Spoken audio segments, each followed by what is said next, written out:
We've seen strong, like the Saskatchewan economy has really been booming since, well, within a few months after COVID, our real estate market started to thrive and just has never stopped. I think a lot of it it has to do with immigration. So we are definitely the beneficiaries of immigration. And a lot of the people who are immigrating from some of the other countries that we're now seeing can't afford to be in the Torontos and the Vancouvers. So affordability has been a big factor.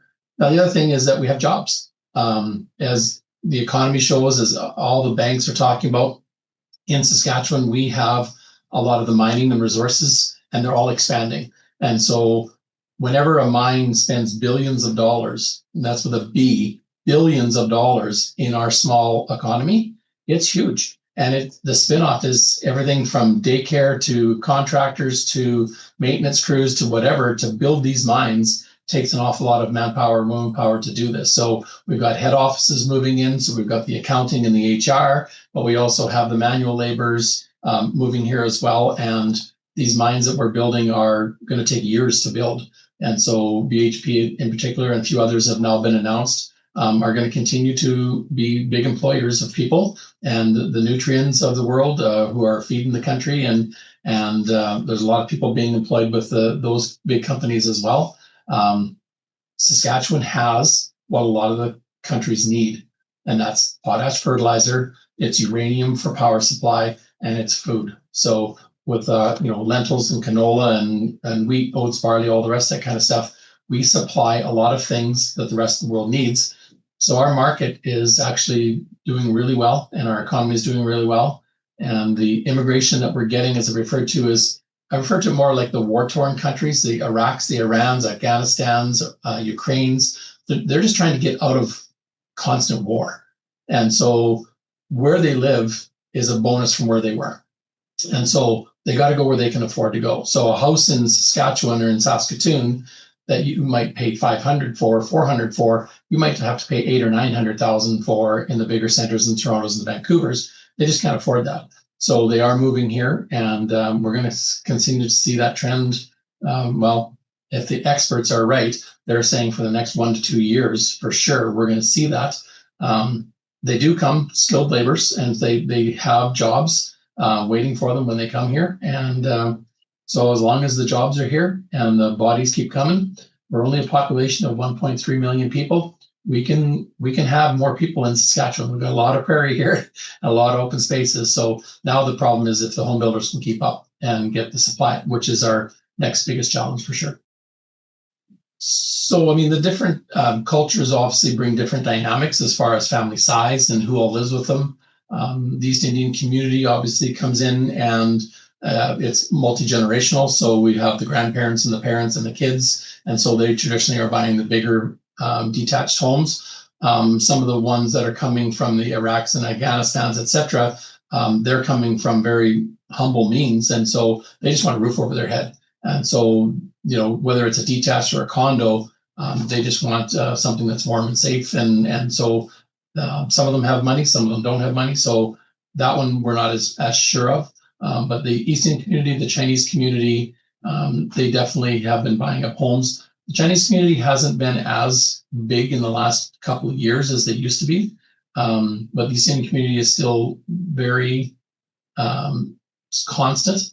But we're starting to hear a little bit of rumblings about now that the pricing in BC is starting to decrease and ours is starting to increase, that some of the families are making the decisions to leave Saskatchewan and go to BC and go into the communities where other people from their country have settled as well.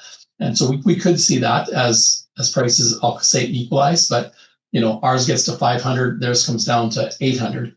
So is that a big enough dip, or do they have to get down to 7 and we get to 6 before they say, yeah, let's face it, Saskatchewan and BC's climate is a little bit different. We're different. We don't do the pre-sale condo systems like a lot of the big centers do.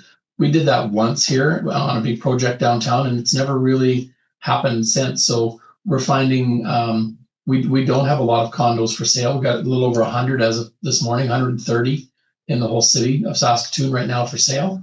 And most of those are under $400,000. So it's apartment style condos is what we're referring to. We have townhouse condos. We have other style of condos. But as far as the apartment style condos, we don't have a lot of that building. The builders who are building condos are building for rent purposes only. So they're keeping the entire building and renting them out. So we are definitely seeing that, because with all the people who are moving into the city, not all of them are going to stay for years. So some of them are just wanting to rent for a little while, and some of them can't afford to buy. And so renting is their only other option. So there are several builders that have built purpose-built rentals only downtown, high rises, to the outskirts in the suburbs as well. Same thing. You think they build these big complexes and they got 150 suites in them, and then you see the for rent sign go up and you're like, really? You're going to rent all these? And sure enough, they'll be rented in no time. So the ones that come up for sale are mostly our resale condo market right now. And it's active, but it's not as busy as detached. I think the detached is still the most popular. When it comes to Saskatchewan, we have space. Like that is not, we have a lot of arable land. We have a lot of space, a lot of people who want a backyard for the kids to play in, the dog to run around in, etc., backing onto parks. We're not, high density as much as our city council and others would like us to build up. We still like to build out.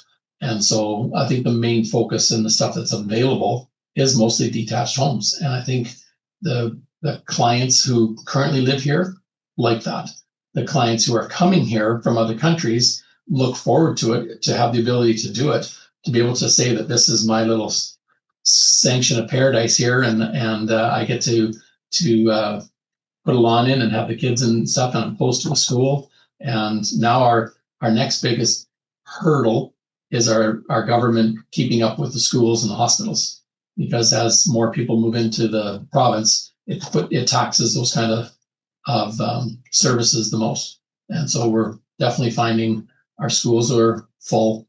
Our hospital waiting times are definitely full and overloaded. But we're building new schools, and we're building bigger hospitals, and we're renovating hospitals, and we're doing what we can to take us from 1.3 to 1.4 to 1.5 million and beyond from there.